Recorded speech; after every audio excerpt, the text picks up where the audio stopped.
Bien, bien, ahora vamos entonces con nuestra segunda parte y vamos a hablar de los llamados sesgos sociales en esta sección, ¿ya?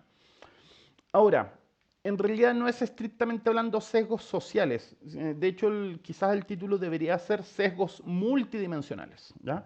Y vamos a ver cuál es la razón del porqué. Dice acá, si bien la investigación inicial de Kahneman y Tversky ya se centró en heurísticos y sesgos en la toma de decisiones económicas, la investigación en psicología actual ha encontrado que existen muchas tendencias anómalas en las personas a la hora de resolver y tomar decisiones que van más allá de los problemas para razonar estadísticamente, o sea, asignar probabilidades, y para recordar y categorizar adecuadamente la información. O sea, que hay sesgos que van más allá del heurístico de disponibilidad, el de representatividad y el de anclaje y ajuste, que era el más simple de entender y que es el que acabamos de hablar. ¿Ya?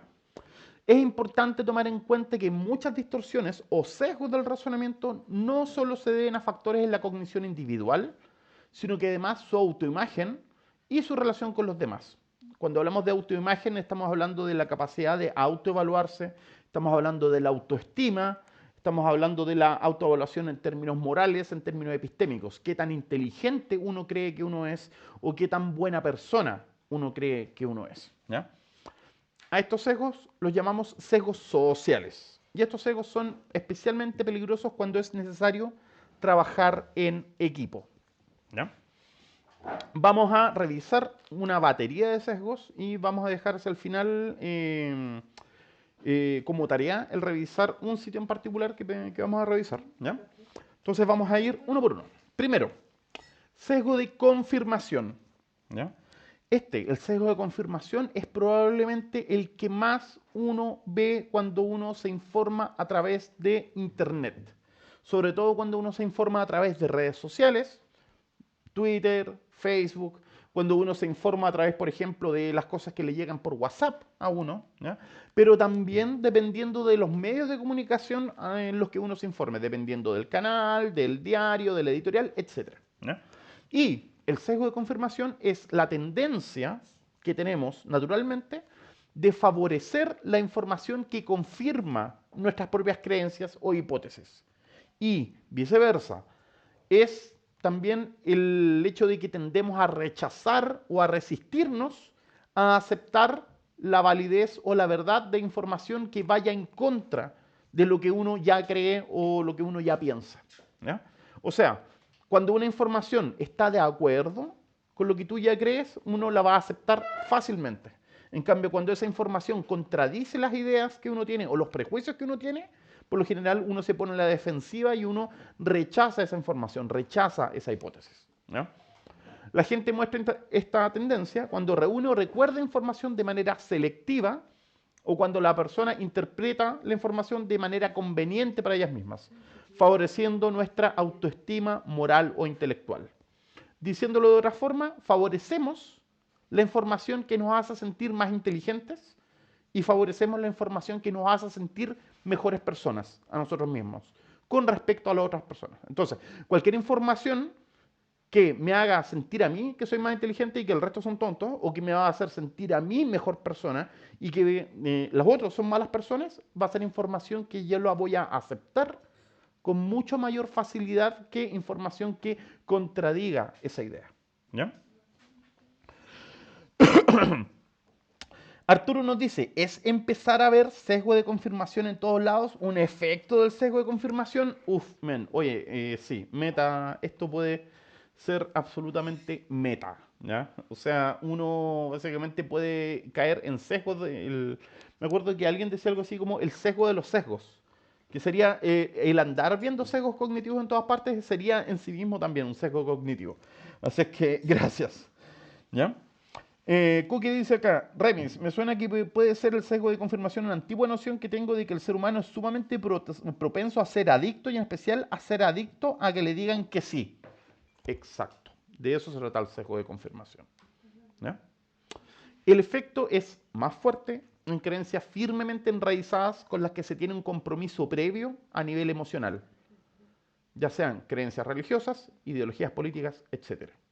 Las personas que caen en este sesgo le dan mucha importancia a la información que respalda sus creencias y consideran como irrelevantes o ignoran la información que los contradice. A eso le llamamos el sesgo de confirmación, ¿ya? Este sesgo también en inglés se le conoce como el cherry picking, ¿ya? Cherry picking es elegir cerezas. Y la metáfora es que cuando uno sale a recoger moras, a recoger cerezas, a recoger fruta, uno simplemente va a elegir la que más le sirva, la fruta más madura, la fruta que esté más bonita, y va a dejar en la mata la fruta que no, que esté verde o que esté mala, ¿cierto? A eso le llamamos cherry picking o esto de recoger cerezas o sesgo de confirmación, ¿ok? Claro, y de hecho todos somos adictos a los likes y a los retweets y a la validación de los demás. Eso tiene mucho que ver también con otro sesgo que va a aparecer más adelante, que es el efecto Barnum, pero vienen un par de diapos más, ¿ya? Ahora, efecto Dunning-Kruger. Uf, que también se ha vuelto muy popular, digamos, andar acusando este efecto en redes sociales, ¿ya? A todo esto, David Dunning y se me olvidó el nombre de Kruger, pero bueno, no es Freddy Krueger, es otro Kruger, ¿ya? El efecto Dunning-Kruger es un fenómeno psicológico según el cual las personas con escaso conocimiento tienden a pensar que saben mucho más de lo que saben y a considerarse más inteligentes y hábiles que otras personas más preparadas debido a que su propia incompetencia les impide reconocer sus errores y evaluar la competencia de los demás. El mejor ejemplo para entender este efecto Dunning-Kruger es que una persona que no conoce y que no domina, no maneja las reglas de la ortografía, cuando lea lo que escribe, va a pensar que escribe súper bien. Porque precisamente el no saber las reglas ortográficas le impide evaluar y detectar los errores en la escritura. ¿Ya?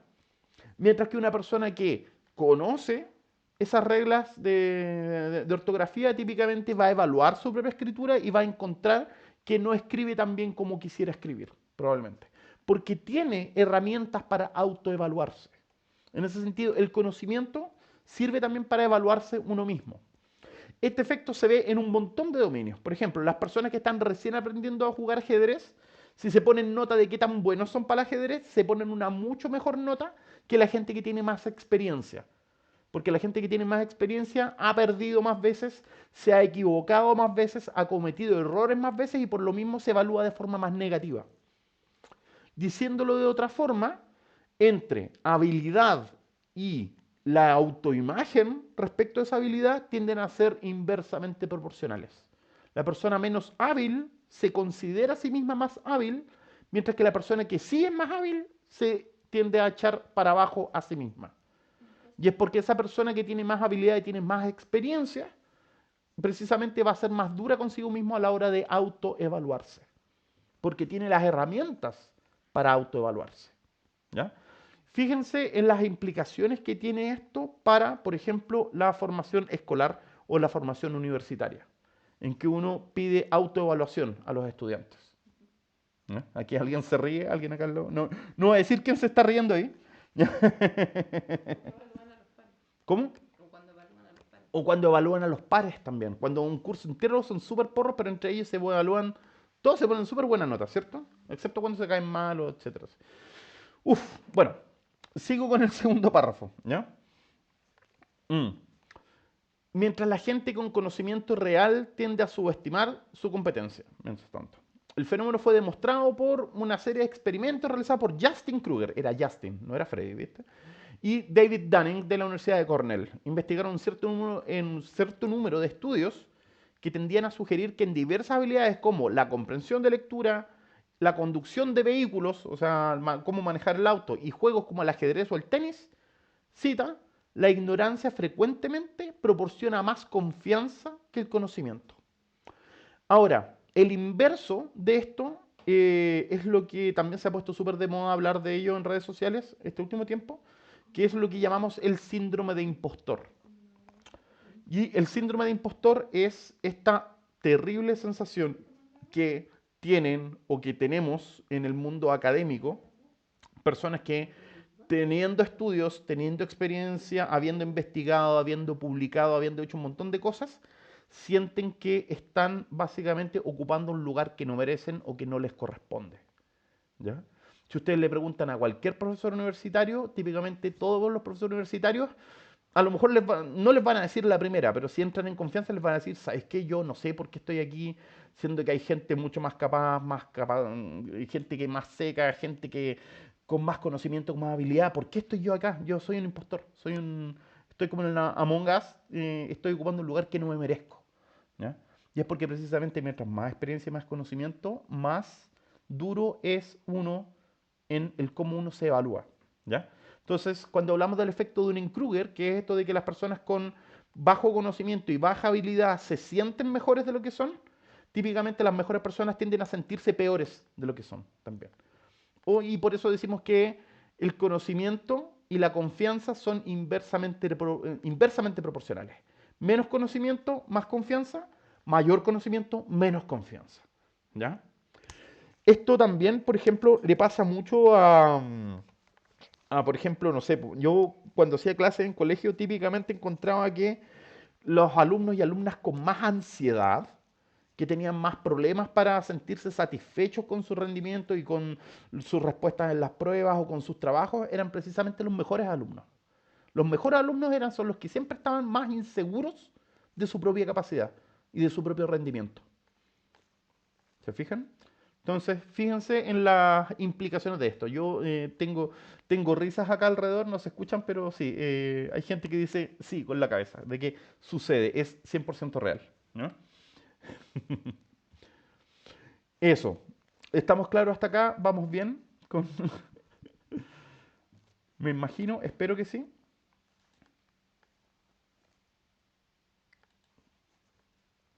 Ya, ahora, este de acá es bien simpático porque de hecho hay hartos ejemplos en películas de esto que se pueden citar.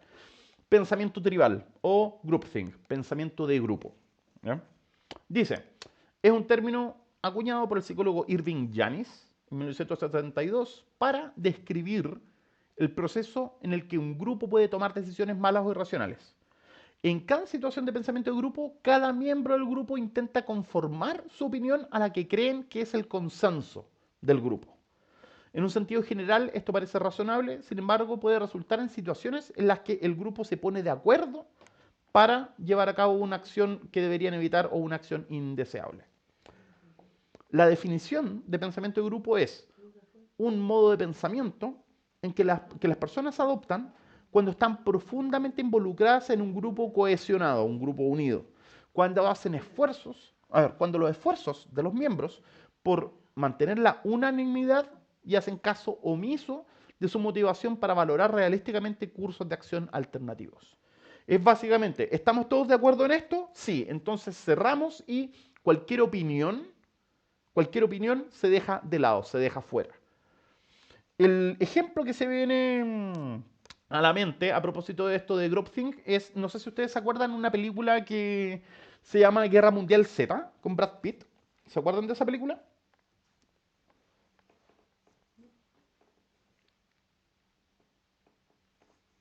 ¿Se acuerdan de Guerra Mundial Z? ¿Tuviste Guerra Mundial Z o no? Are you talking to me? Sí, a la que se queda dormida en las películas. Ya. Les cuento la escena. Apocalipsis zombie, Brad Pitt, que además de ser hermoso, es un soldado muy profesional, muy capacitado, está investigando el tema de esta invasión de los zombies en todo el mundo. Y cuando llega a Israel, se da cuenta de que en Israel construyeron un muro gigante en el cual la gente se refugió. ¿Ya? Sí, en la película muestran así como que en una parte de Israel tienen así como un muro gigantesco sí, tipo, un muro tipo Attack on Titan, un muro de como 10 metros para dejar a los zombies afuera. Y cuando Brad Pitt está hablando con el tipo de inteligencia, le pregunta, bueno, pero ¿y ustedes cómo supieron que venía esto de los zombies y que no lo iban a poder mantener a raya? Y el compadre de inteligencia les cuenta lo que él llama la doctrina del décimo hombre. Y en el ejemplo que da en la película, aquí estoy parafraseando, no me acuerdo exactamente, les decía algo así como, si en un equipo que tiene que tomar una decisión, 9 están de acuerdo, el décimo, aunque esté de acuerdo, tiene el deber, la obligación de buscar, tratar de derribar ese consenso. Tiene que hacer de abogado del diablo. Si 9 están de acuerdo, el décimo tiene que llevar la contra, aunque esté de acuerdo. Y es porque es peligroso cuando un grupo que tiene que tomar decisiones están todos de acuerdo, porque si están todos de acuerdo, se pasan por alto, por todos los sesgos de los que ya hemos hablado, atencionalmente hablando, conceptualmente hablando, se pueden pasar por alto evidencias o indicios importantes de que se está dejando algo importante fuera. De hecho, el artículo de Irving Yanis, cuando habla del pensamiento de grupo, describe precisamente lo que pasa también en otra película que habrán visto ustedes, que es esta película que se llama Pearl Harbor. Las señales de que los japoneses estaban preparando algo eran evidentes. Había un silencio radial, habían barcos de los que se había perdido, que se habían perdido de vista, etcétera. Y había un tipo que estaba diciendo, oye, aquí hay algo raro, aquí hay algo que no calza, que no cuadra. Sin embargo, todo el mundo que estaba a cargo de tomar decisiones estaban confiadísimos de que era prácticamente imposible, era inimaginable que los japoneses atacaran a la Armada de Estados Unidos. Y lo que pasó precisamente en Pearl Harbor fue que llegaron los japoneses y bajaron, creo que algo así como un, ponte tú, el 30-40% de la flota norteamericana de un paraguaso. ¿Por qué les pasó? Por confiados, pero sobre todo porque estaban todos de acuerdo y estaban convencidos de que no podían estar equivocados en su evaluación de la situación. ¿Ya?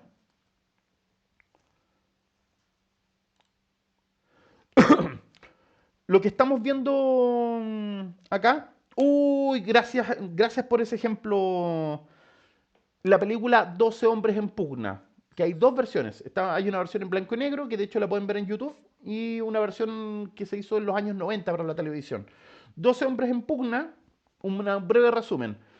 Está un jurado de 12 hombres y tienen que emitir veredicto y el veredicto tiene que ser unánime respecto a si es que el acusado, un joven, un adolescente que está acusado de homicidio, de haber matado a su papá, ¿ya?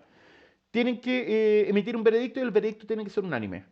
Y 11 de ellos votan culpable, o sea, lo iban a mandar al chiquillo a la silla eléctrica.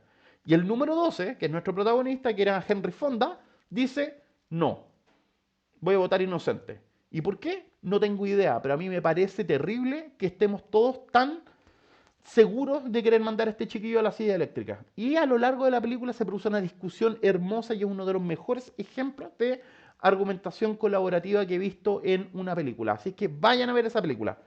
12 hombres en pugna. Gracias, Joel, por el ejemplo. ¿Ya? En este gráfico que estamos viendo acá, precisamente aparece el modelo de Yanes del 83, el modelo de pensamiento de grupo. Si nos fijamos, partimos con antecedentes. ¿Quieren ser los responsables de las decisiones? Un grupo cohesionado, o sea, un grupo en que todos están unidos, todos están de acuerdo, todos piensan igual. Hay fallos estructurales, como que, por ejemplo, el grupo está aislado, falta de una tradición de liderazgo imparcial, faltan normas o procedimientos claros y hay homogeneidad en el grupo. ¿Ya? Y si además tenemos un contexto provocador, o sea, tenemos una tensión por la existencia de amenazas externas, tenemos una baja autoestima debido a fallos recientes, complejidad excesiva, dilemas morales, etc. Esto lleva al pensamiento de grupo. Y el pensamiento de grupo, primero, lleva a la sobreestimación del grupo. Básicamente hace creer al grupo que son invulnerables y que son moralmente superiores. ¿Ya? Fíjense. Eso, estamos en el recuadro C, donde están los síntomas del pensamiento de grupo. Sobreestimación, ilusión de invulnerabilidad, creencia en la moralidad intrínseca del grupo. Dos, mentalidad cerrada. Se hace una racionalización colectiva. Recuerden que en la primera clase definimos racionalización como el inventar historias que nos dejen, que nos dejen bien con nosotros mismos. ¿Ya? Además, caemos en la estereotipación de los grupos externos. O sea, precisamente esto favorece la creación de prejuicios respecto a los grupos externos, o específicamente a los enemigos, si es que lo llevamos al ámbito militar, o por ejemplo respecto a los competidores, si lo llevamos al ámbito empresarial. ¿Ya?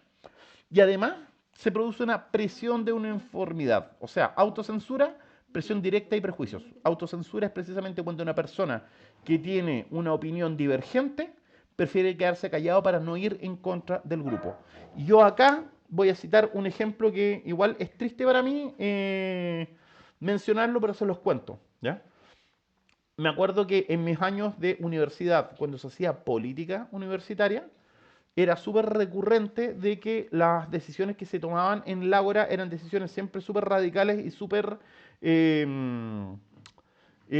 eran decisiones como bien fuertes, puedo decirlo así, o intensas, extremas, no sé qué término utilizar. Pero el punto es el siguiente. El radicales, esa es la palabra que estaba buscando. Decisiones radicales. Y el problema ahí era que en la asamblea universitaria típicamente se hacían las propuestas y se votaba a mano alzada. Y al votar a mano alzada, básicamente cualquier persona que esté en contra o que esté en desacuerdo con el liderazgo político, ahí se está exponiendo a sí misma como un opositor. Y eso te puede traer repercusiones, te puede traer básicamente autofuna, o quedar, ¿cómo se llama?, marcado como ¿cómo se llama?, como un opositor. ¿Ya? Entonces, típicamente, ¿qué es lo que sucedía? Que las personas que no estaban de acuerdo con la dirigencia estudiantil del momento tendían a excluirse, tendían a no participar y a no votar. ¿Ya? Y precisamente por eso es que se requiere que en un sistema democrático el voto sea secreto. ¿Se fijan? Bien, D dice, los síntomas de una toma de decisiones defectuosa. Consideración incompleta de las alternativas, nos quedamos con la primera que se nos ocurrió. Segundo, consideramos de forma incompleta los objetivos, o sea, no nos planteamos todos los objetivos que queremos lograr, sino que solamente el más inmediato. Tenemos una falta de control, ¿ya?, de los riesgos de la opción preferida, o sea, no consideramos cuáles son los riesgos de la opción que elegimos. No reevaluamos las opciones rechazadas.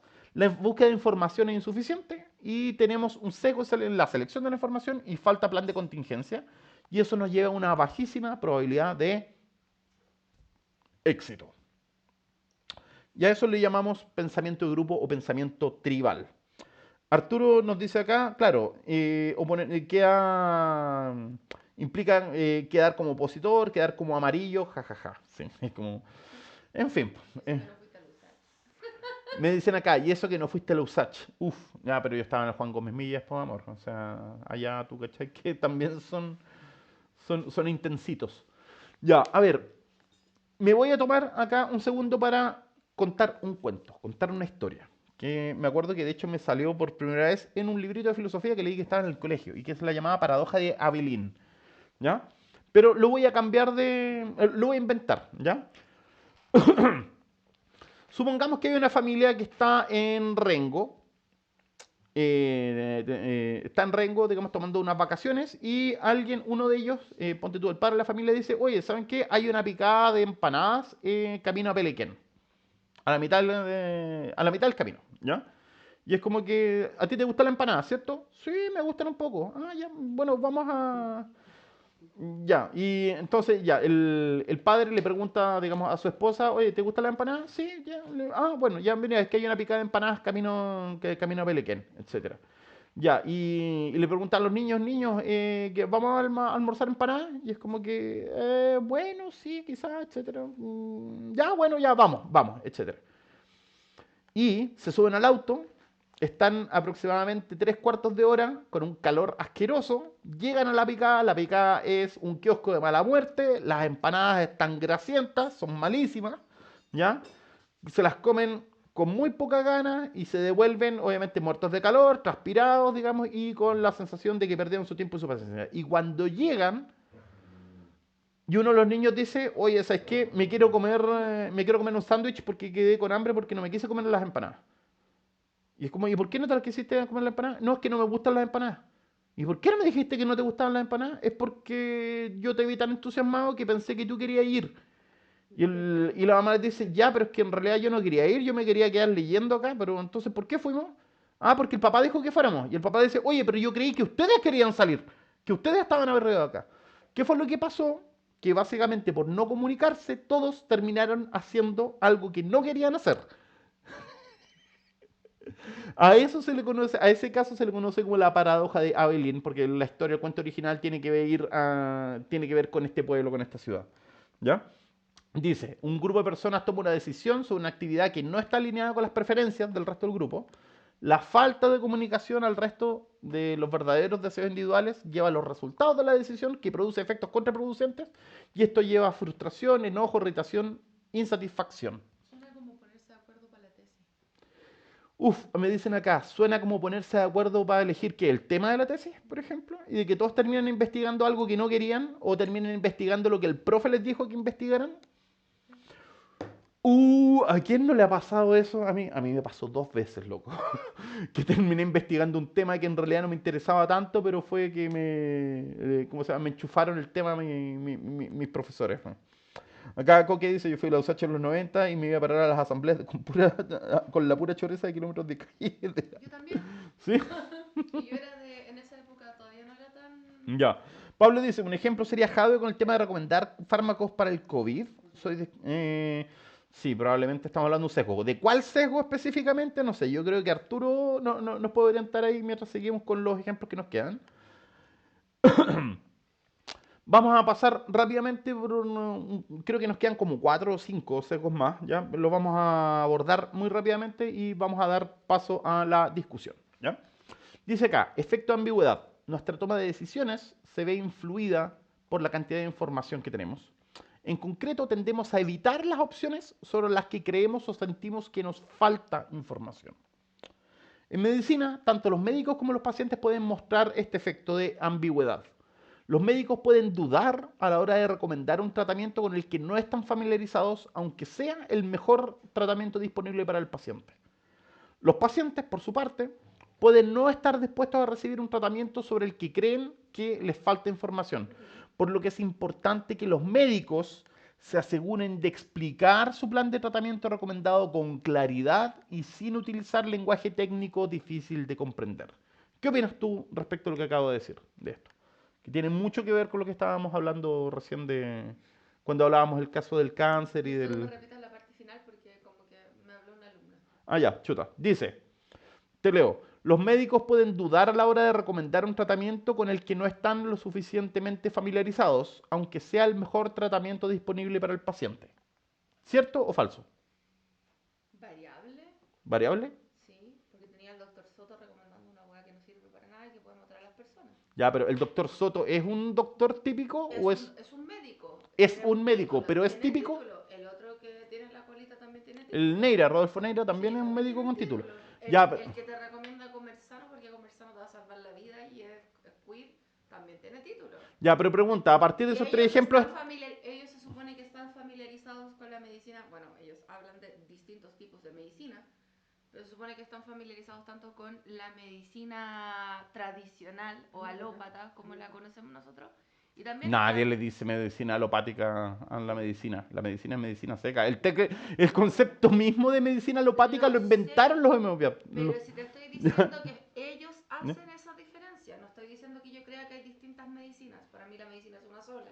Ya, pero Hemos tenido esa conversación antes. sí, hemos tenido, ya, pero lo que te estoy diciendo, los ejemplos que me estás dando, si bien Por son supuesto, válidos, si un médico no está familiarizado con un medicamento, hay algún medicamento nuevo, no lo va a recomendar. Ahora, de que existen incentivos perversos para que el medicamento nuevo se posicione y más médicos lo recomiendan, eso es otra cosa. es otra cosa. Ya, pero aquí estamos hablando del efecto de ambigüedad, no nos salgamos del... Bueno, sí, puede ser si no conoce el tratamiento no lo van a aplicar o no lo van a recomendar, eso es real. Claro, ¿ya? Porque respecto a lo que me decías tú del doctor Soto y del Neira también, ahí el punto es que tampoco podemos sacar conclusiones sobre los médicos a partir de 2 casos que son muy sobresalientes precisamente por los chantas que son. Pero O sea, no los solo médicos en general no son como el doctor Soto o no son como Neira. ¿O sí? hay un grupo que se llama Plandemia y tienen médicos. Médicos, por la verdad, y yo sé que estoy seguro que deben ser como 2 o 3. Pero bueno, eso lo dejamos para la próxima semana porque tenemos que investigar y no podemos estar haciendo estimaciones a partir de la información limitada que tenemos. ¿Cierto? Entonces, la próxima semana vamos a retomar este apasionante tema. Sorry, disculpen, pero está bien. ¿Ya? Efecto carrito de la victoria o bandwagon effect. ¿Ya? Dice acá, los movimientos sociales y políticos se ven a menudo alimentados por el deseo de estar en el bando más popular o de moda. La historia ha mostrado que los peligrosos movimientos populistas e incluso fascistas también se ven impulsados por la difusión de mensajes políticos que apelan a la gente común o que apelan al sentido común. Y acá es donde a mí me da picazón en todo el cuerpo y me imagino que Arturo está retorciéndose en el suelo también a propósito de esta cosa de invocar al sentido común. ¿Ya? En las finanzas, por ejemplo, los inversores pueden ver una gran captación de capital como una señal para seguir su ejemplo. Pueden producirse un frenesí de compras en el que los precios suben por la especulación generalizada de que seguirán subiendo. Es lo que se conoce como la burbuja de precios que puede desplomarse con consecuencias espectaculares para los inversores y como para la gente.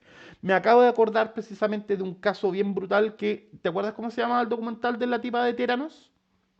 ¿Cómo se llama ese documental? El documental de la tipa ¿cómo se llama? Con el Beatle, que es The vestida de negro. Inventor. ¿Ah? The Inventor. Se llama El Inventor, The Inventor, y está en Netflix. Y es el documental de No esta... está en Netflix, ¿No está en está en Netflix? HBO. Ah, está en HBO, sorry. Ya. A ver, el punto con ese es lo siguiente. La tipa ofreció obviamente una especie de solución milagrosa, una máquina que iba a revolucionar el campo de la medicina. La tipa se hizo pasar por una especie de reencarnación de Steve Jobs, ¿ya? Pero el punto es que si ella logró reunir una cantidad X de capital porque estaba muy bien conectada, porque tenía, ¿cómo se llama? Tenía cercanos que eran poderosos, o sea, de hecho estaba metido, ¿cómo se llama este tipo? El ¿Gorbachev? ¿Ah? No, no es No, Gorbachev. no, no, no, no, es el, ¿cómo se llama el crespo este? El Kissinger, Henry Kissinger. Él. Ya. El Siempre punto, los confundo los nada dos. que ver uno con otro. Ya. A ver, el punto es el siguiente. Como ella empezó a recibir inversiones de inversionistas de esto de capital semilla, que le llaman, etcétera, empezó a recibir inversiones ¿cómo se llama? De fondos de capitales, etcétera. Precisamente el hecho de que recibiera estos fondos era un estímulo para otros para tratar de también subirse, digamos, a ese carrito y invertir, invertir, invertir. Y la tipa juntó una cantidad obscena de dinero basándose en un producto que en el fondo era puro humo, pura venta de humo, ¿ya? Bitcoin. Y tengo la terrible sensación de que con el tema de las criptomonedas va a pasar algo similar. De hecho, fíjense ustedes de que la mitad de las publicidades que les aparecen en Instagram, una mitad son juegos con gameplay falso y la otra mitad son invierta en Amazon, invierta en Bitcoin, invierta en esta cosa. Básicamente todos estos tipos están desesperados porque se siga subiendo gente a este carrito porque ese carrito corre solo por el hecho de estar recibiendo más gente, pero no porque esté produciendo un valor real. Entonces, ojo con esto de subirse al carrito de la victoria. No porque una opción, no porque una opinión, no porque una inversión sea popular, significa que lo va a hacer en el largo plazo o que va a ser la opción correcta. ¿Ya? Hay que tener cuidado con eso. ¿Ya? Si se fijan, tanto el anterior, no, o sea, no el anterior, en este en particular estamos hablando de los peligros del populismo. ¿Ya? El efecto Forer. Ah, felices y forrados también. Gracias por la acotación. Herbalife, Bitcoin, la academia es una estafa piramidal. Herbalife. De hecho, aquí todo el mundo sí, está de acuerdo con el tema de las estafas piramidales. ¿Ya? El efecto Barnum yo lo encuentro maravilloso. Es hermoso esto. ¿Ya? Tengo el texto acá a la vista, se los voy a leer. ¿Ya? Pero les cuento básicamente quién fue Bertrand Forer. Bertrand Forer es un psicólogo que lo que hizo fue que le administró a sus estudiantes un test de personalidad para hacer un experimento. Les dio un test de personalidad, ¿ya? Los estudiantes respondieron a este test, el tipo se llevó los tests para su casa, la semana siguiente le entregó a cada uno de ellos en un sobre cerrado sus resultados, ¿ya? Y les pidió que el resultado le pusieron una nota de 1 a 5, ¿ya? De qué tan bueno creían ellos que era el resultado de su test, de cuánto los representaba el resultado. Y el chiste está en que en vez de leer los tests, los tiró a todos a la basura y le entregó a todos sus estudiantes el mismo resultado. No fueron personalizados, sino que fue el mismo. Y el texto decía, tienes la necesidad de que otras personas te aprecien y admiren. Y sin embargo, eres crítico contigo mismo. Aunque tienes algunas debilidades en tu personalidad, generalmente eres capaz de compensarlas. Tienes una considerable capacidad sin usar que no has aprovechado. Tiendes a ser disciplinado y controlado por el exterior, pero preocupado e inseguro por dentro. A veces tienes serias dudas sobre si has obrado bien o has tomado las decisiones correctas. Esa hueá no María.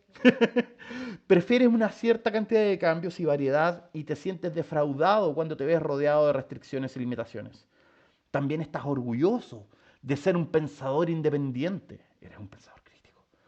Y de no aceptar las afirmaciones de los otros sin pruebas suficientes. Encuentras poco sabio ser muy franco en revelarte a los otros.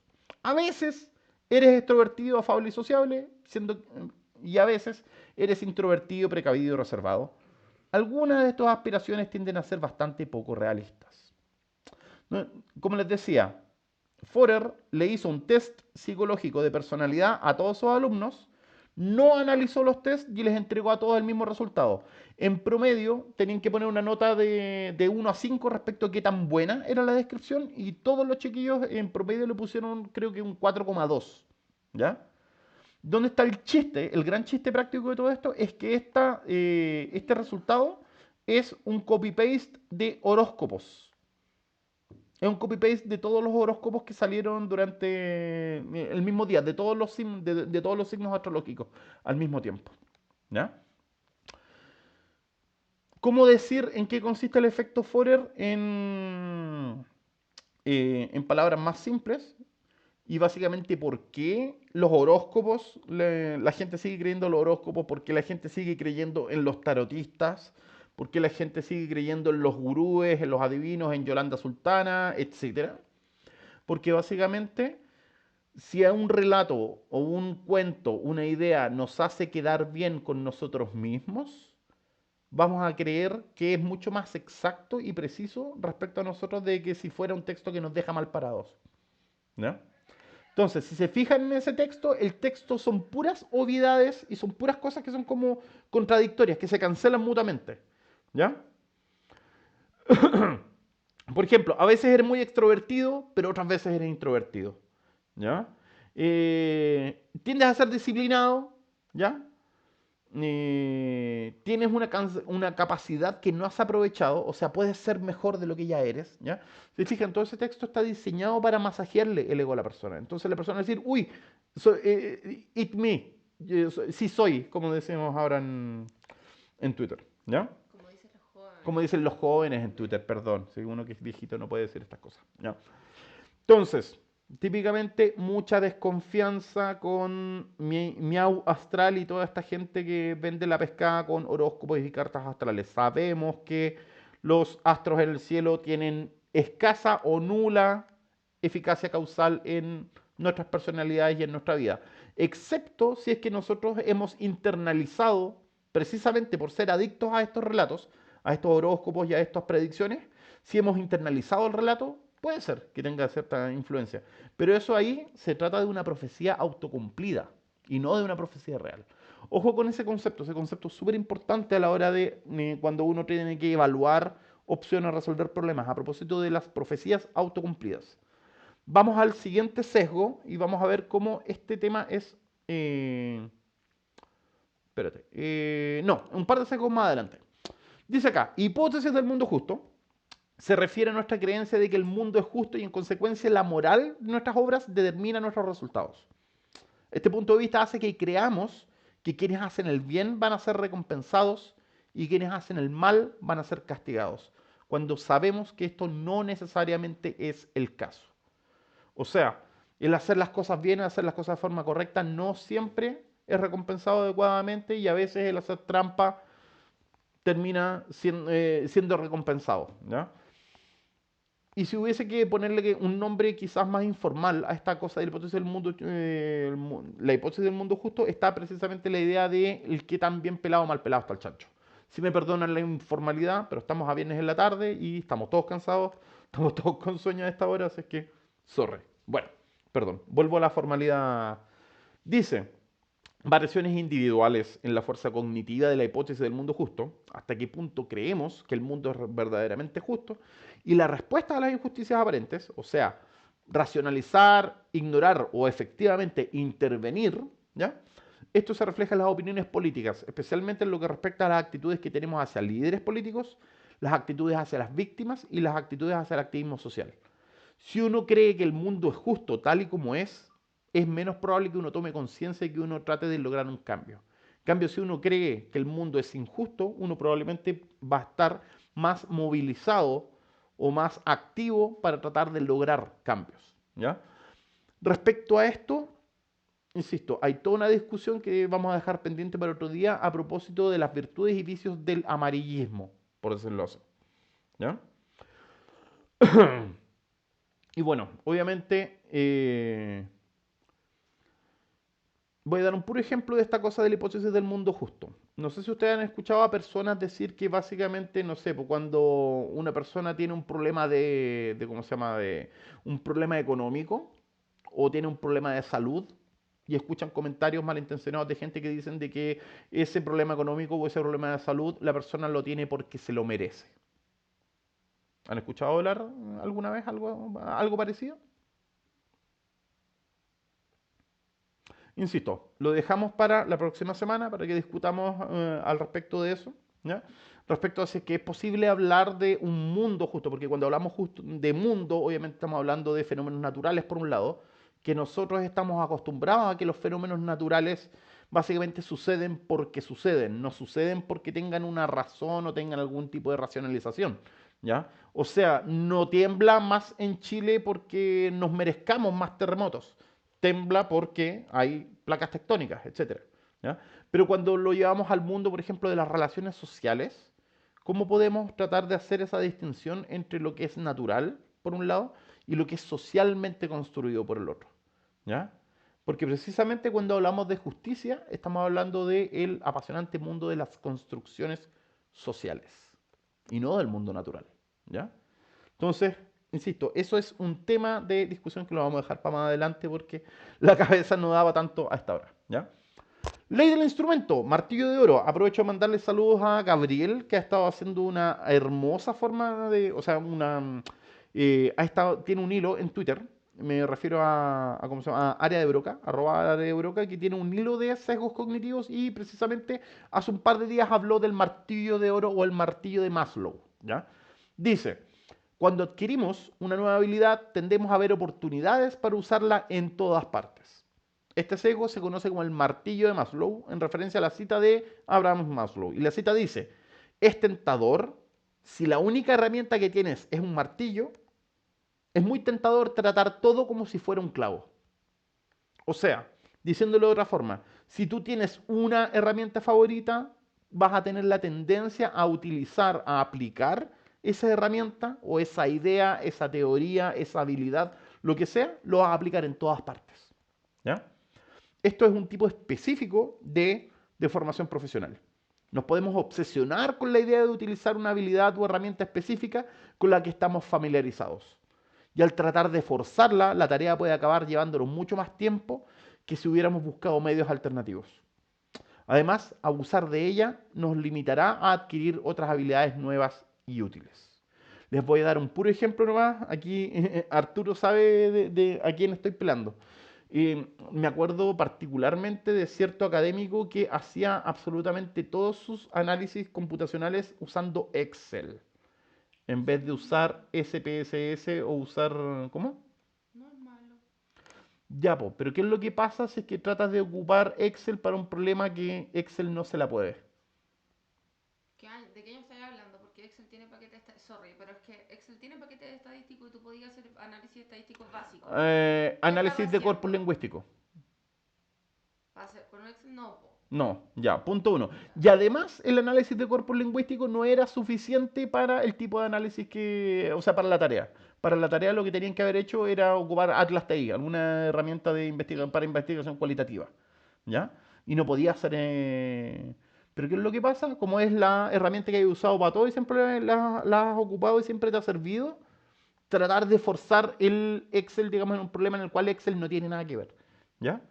Pero eso no solo pasa, por ejemplo, con programas, sino que puede pasar sobre todo con ideas o con teorías, ¿ya? Y de hecho, y por eso yo les decía de que un curso de pensamiento crítico no necesariamente permite pensar más críticamente, y esto tiene todo que ver con lo que dijo Arturo hace un rato atrás, precisamente andar viendo sesgos cognitivos en todas partes o interpretar todas las conductas a la luz de esta idea de, sistema, de los dos sistemas, de que hay un sistema intuitivo y uno racional, siendo que bien puede ser que hayan procesos o hayan fenómenos cognitivos que sean mucho más complejos que esta diada razón e intuición por el otro lado. Quizás ni siquiera tenemos el vocabulario adecuado para conceptualizar, para entender los fenómenos mentales que estamos tratando de explicar. Y bien puede ser que toda esta teoría de Kahneman, etcétera, sea otra víctima más de la crisis de replicación que tenemos en psicología. No sé si ustedes sabían de que en psicología hay un montón de estudios clásicos de los años 70, 60, por ejemplo, todas estas cosas sobre ¿cómo se llama? El experimento de la cárcel de Stanford. Hay un montón de experimentos clásicos de psicología que se han reevaluado y se ha mostrado de que el efecto no es tan fuerte como se suponía que era originalmente. ¿Ya? Entonces, bien puede ser que toda esta teorización que hemos estado haciendo en las últimas semanas termine siendo no la mejor forma de entender estos fenómenos. Entonces, insisto, incluso cuando uno está estudiando este tema, uno no debería tratar de aplicar este tema para absolutamente todo. ¿Ya? O básicamente lo que estoy diciendo es sean cartesianos para sus cosas. Incluso esto, tómenselo con una pizca de duda, con una pizca de incertidumbre, con un granito de sal. Uf, sorry. Sorry, sí. Es así.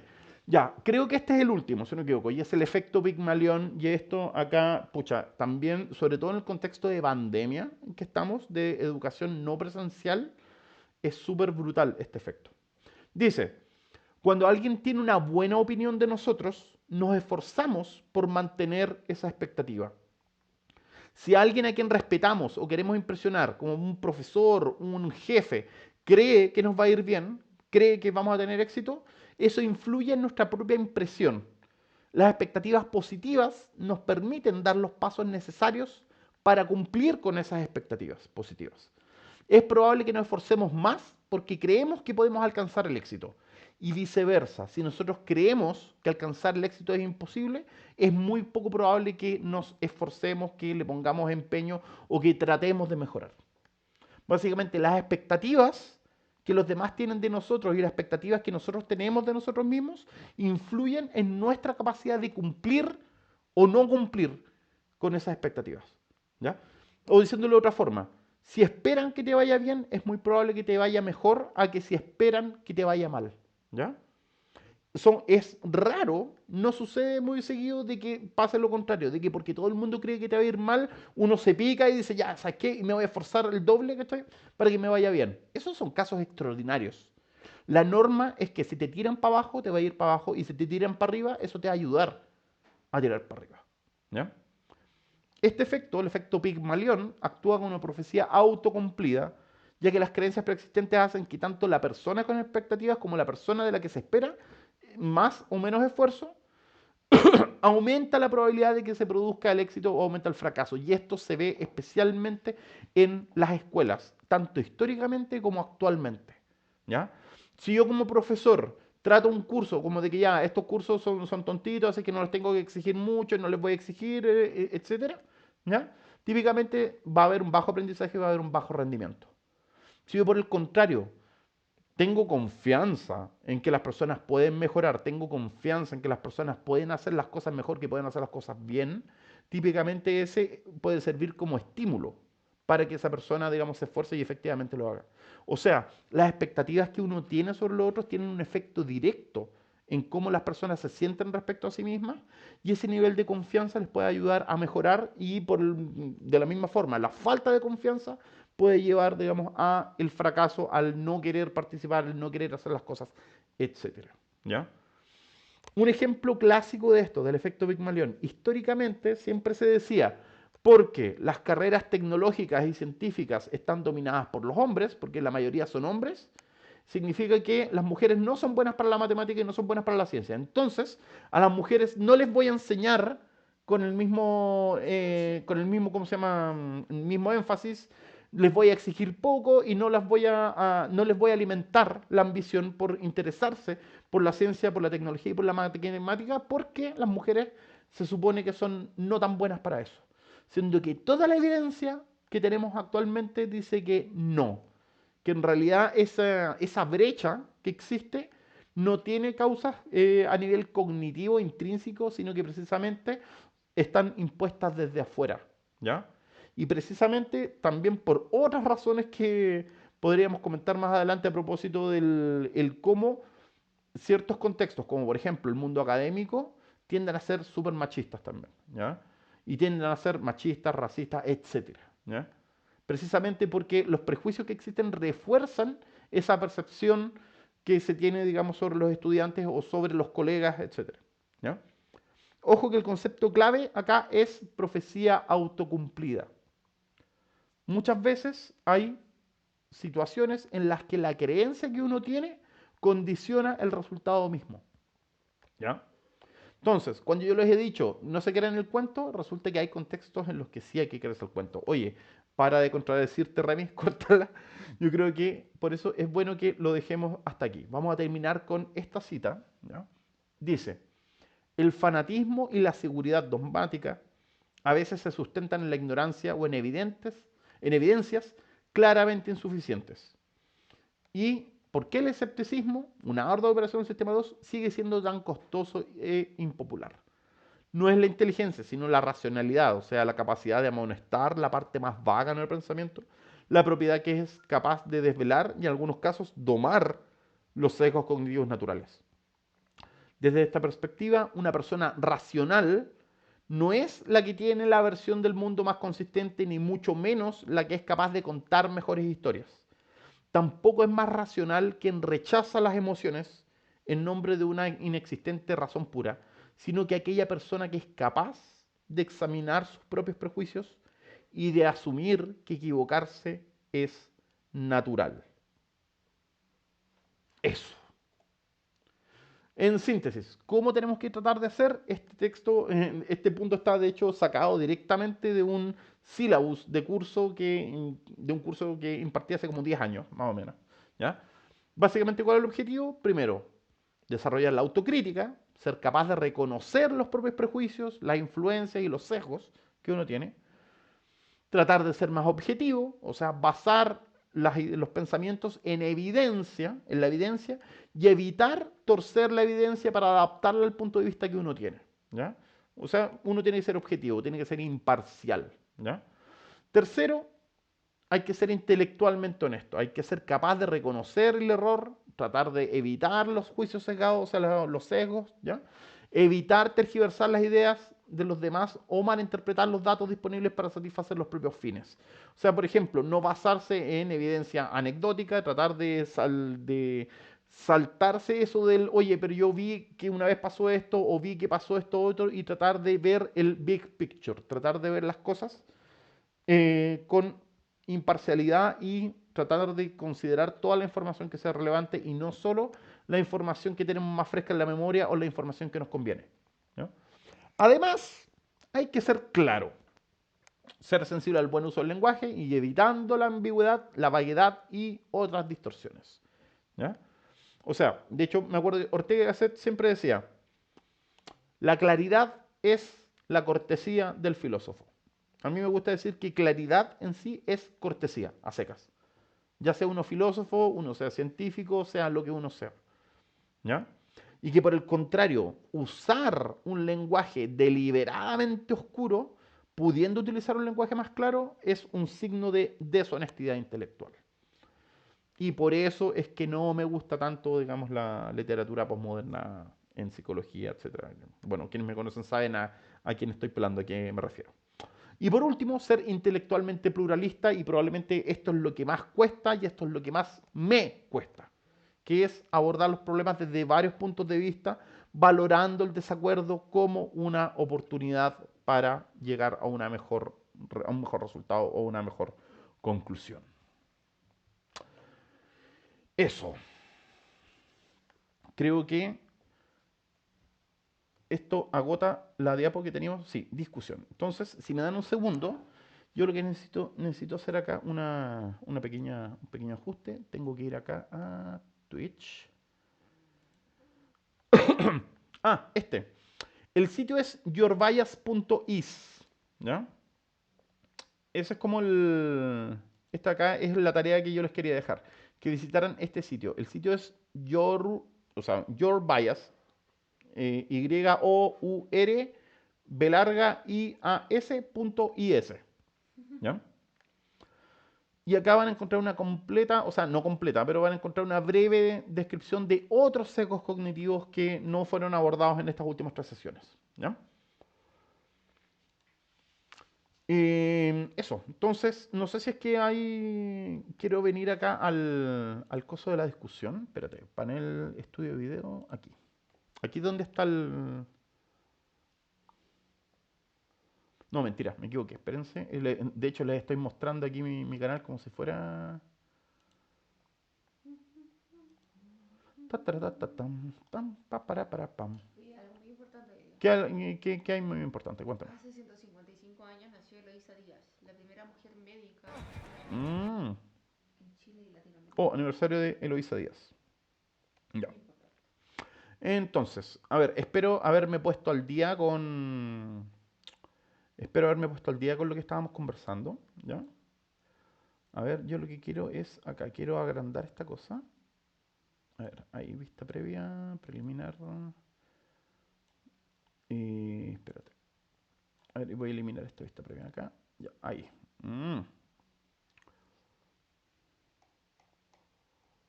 Ya, ahí. Entonces déjenme ir aquí al OBS que tengo que recortar acá. A ver, espérate, esto era chat, aquí. Mm, ya, entonces aquí, sorry, estoy haciendo ajustes en tiempo real, como dicen. Tomas blanco aunque te gusta el tinto. Recién me estoy poniendo al día con todos los comentarios que estaban acá. Así es que vamos a ir acá. Ya, bueno, no sé si es que hay alguna pregunta, alguna discusión, algo que quieran. Ah, sí, música de dificultades técnicas. Ahí, ya, ahí estamos. Ok, ¿se ve bien ahora? Bueno, mientras, si alguno de ustedes tiene alguna pregunta o algún ejemplo específico que quieran discutir, lo pueden hacer en el chat. Ahora tenemos el chat a la vista. Nuevamente les quiero agradecer a las 11 personas que aparecieron, ¿ya?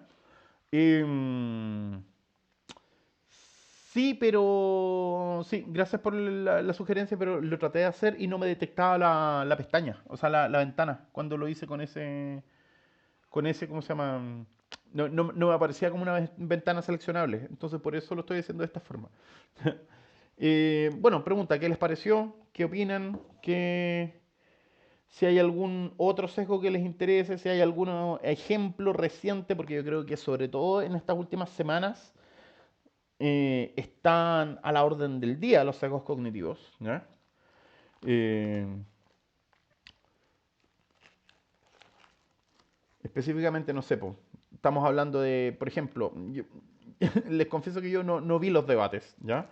Pero no sé si es que algún experto en argumentación estuvo comentando en tiempo real los debates para ver las falacias, los errores de atribución, los cuentos, las mentiras de frente que se pueden haber contado en los debates, ¿ya? De hecho, hace no mucho vi en Twitter un gráfico en que cierto diario le hacía fact-checking a todos los candidatos que debatieron el otro día y dijo de que todo eran falso, falso, falso, falso, falso, como decía el doctor Farso, Salomón. farso, farso. Mm. Paula, vamos a contar de la próxima clase, vamos a empezar a hablar de argumentación, ¿ya? Y cuando terminemos de hablar de argumentación, vamos a hablar de metodología de investigación, o sea, método científico, cómo reunir información, etcétera. Va a ser o sea, en realidad, como yo les decía, pensamiento crítico es una colección de temas relacionados, ¿ya? Entonces, ahora que ya hablamos de psicología a nivel individual en estas últimas semanas, vamos a empezar a hablar de el desacuerdo a nivel, cómo resolver desacuerdos a nivel lingüístico. Vamos a aprender a, primero, detectar argumentos, a analizar la estructura de los argumentos, a evaluar los argumentos según su tipo, según su validez, según su solidez, ¿ya? Eh, entonces, esto sigue. Y bueno, obviamente muchas gracias por su atención. Yo entiendo de que mantener la atención se hace sumamente difícil, sobre todo en este horario, sobre todo en este formato que estamos, ¿ya? Entonces, nuevamente les agradezco muchísimo su presencia. Y si no hay dudas o consultas, bueno, ustedes saben que me pueden hacer las dudas o consultas por interno o también, no sé, pero si hay alguna duda que les gustaría abordar ahora, la pueden tirar. Yo mientras me hago me voy a hacer aquí algo, una cosita.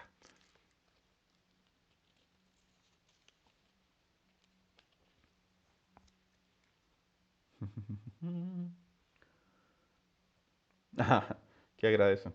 Oye, de hecho les tengo que agradecer públicamente, pero voy a decir que voy a agradecer en clave, como siempre. Públicamente, Si pero ust- anónimo. Públicamente, pero anónimo, no, y así como bien tangencialmente. Si ustedes en el perfil que están mirando en Twitch van a la sección acerca de, van a ver que hay un código QR.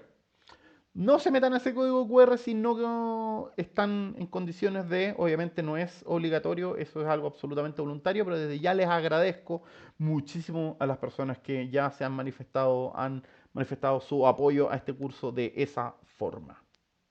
Eso. A ver, espérame. A ver.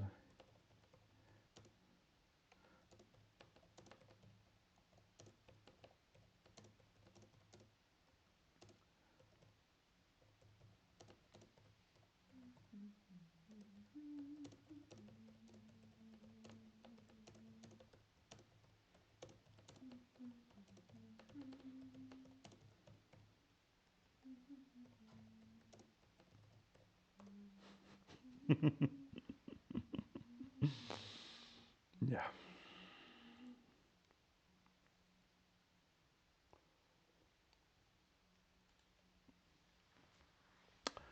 Bueno, entonces vamos a dejar hasta acá la grabación.